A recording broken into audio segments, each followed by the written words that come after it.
Vamos a dar comienzo al video clase que nos va a permitir realizar un recorrido explicativo de los temas vistos hasta el momento. Los temas que vamos a trabajar son la identificación del objeto de estudio de la psicología en la actualidad. Vamos a hacer un sintético recorrido por los procesos psicológicos y mentales que todo sujeto pone en funcionamiento en su vida cotidiana. Y vamos a realizar una breve introducción a la segunda tópica de Freud, que se encuentra dentro de la teoría psicoanalítica creada por este pensador en el siglo XX. Pasemos entonces al primero de los temas a abordar en este video clase. El objeto de estudio de la psicología.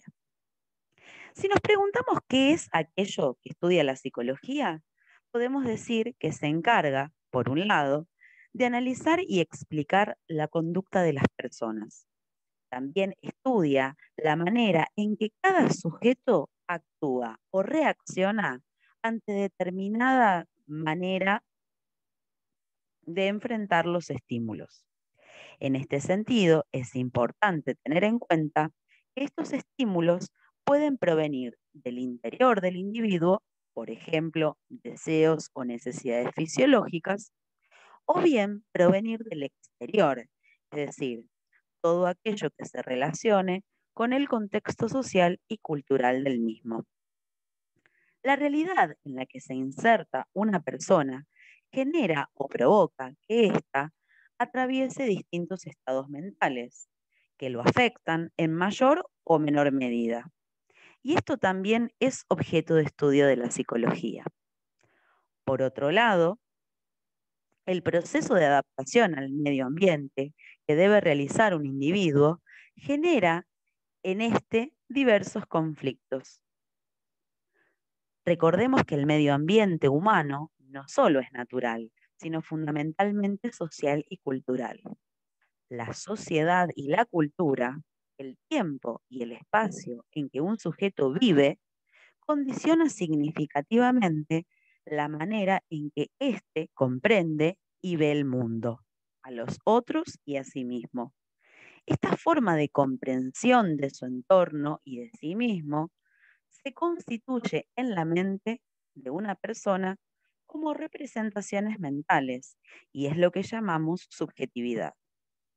La psicología también estudia las distintas patologías o enfermedades que emergen a partir del esfuerzo del sujeto de adaptarse a este medio, de los conflictos que atraviesa, de las experiencias que vivencia y de la forma en que se percibe a sí mismo y a los demás. Hasta aquí hemos abordado el objeto de estudio de la psicología. Veamos ahora cuál es la utilidad que tiene el aprendizaje de los conocimientos de esta ciencia para la carrera que ustedes están realizando. Van a poder comprender de qué manera funciona la mente humana y qué es lo que puede condicionar y motivar la conducta de las personas con las que ustedes se van a vincular profesionalmente, ya sean colegas, pacientes o familiares de pacientes. ¿Van a ser psicólogos de todos ellos? Rotundamente no. Simplemente van a tener herramientas teóricas que les permitan analizar situaciones concretas de vinculación con esos otros, comprender las distintas realidades psíquicas de las personas con las que se relacionan y elaborar las mejores estrategias posibles para entablar vínculos apropiados con esos otros. Pasemos ahora a los procesos psicológicos o mentales que cada sujeto utiliza habitualmente en su vida cotidiana, inclusive ustedes mismos. Cuando hablamos de procesos psicológicos básicos, nos referimos a aquellos que nos permiten explicar y comprender de qué manera un individuo captura la información que proviene del medio, que la captura a través de los sentidos y que luego procesa en su mente. Comencemos con la sensación.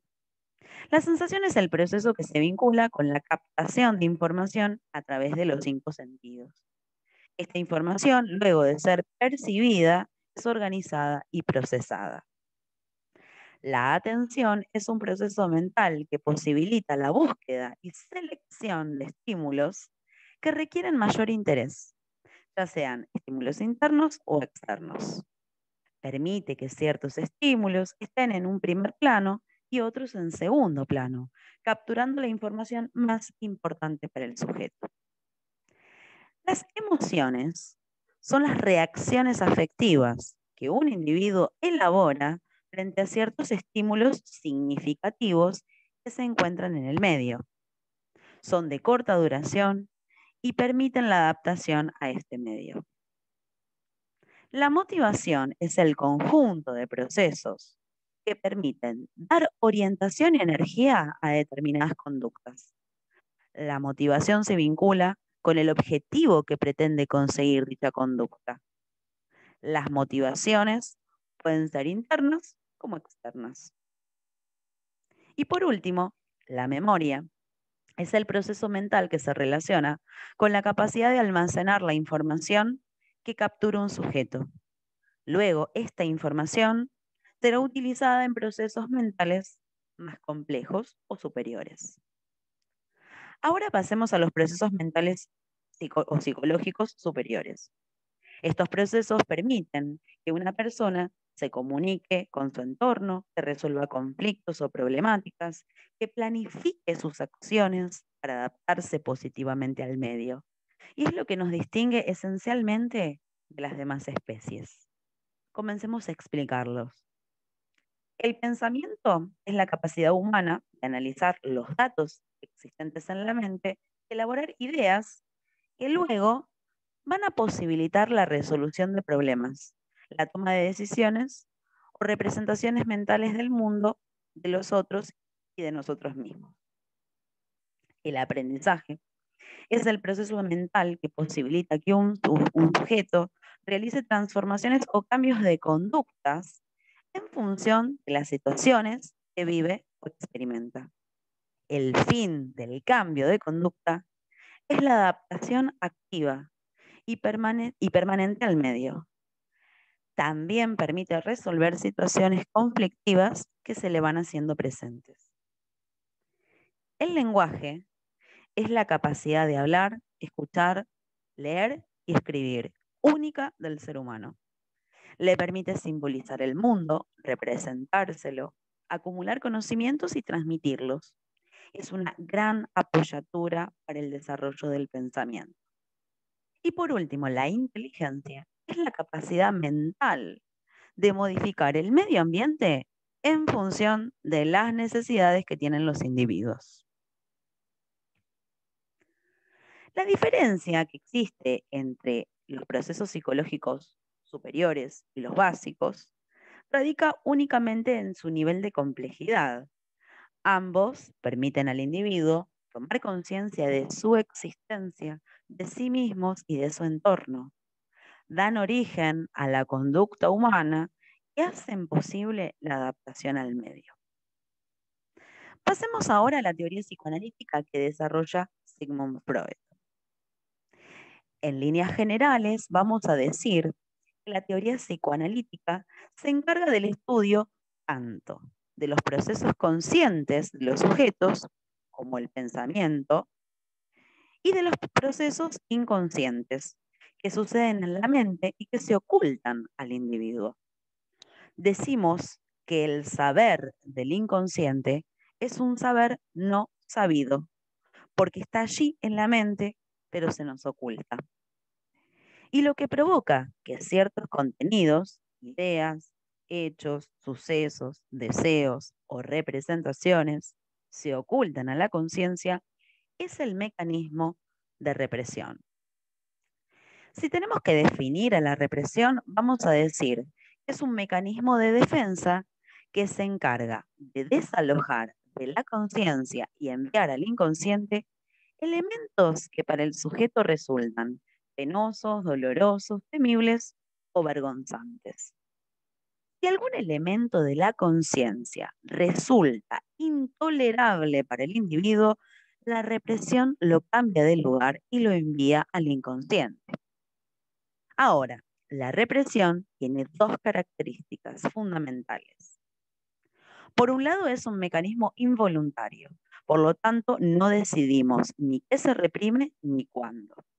Y por otro lado, es un mecanismo insuficiente, lo que quiere decir que aquello que es intolerable no se elimina definitivamente de la mente, sino que pasa a un estado inconsciente y persiste en la actividad psíquica, condicionando la mayor parte de nuestras conductas.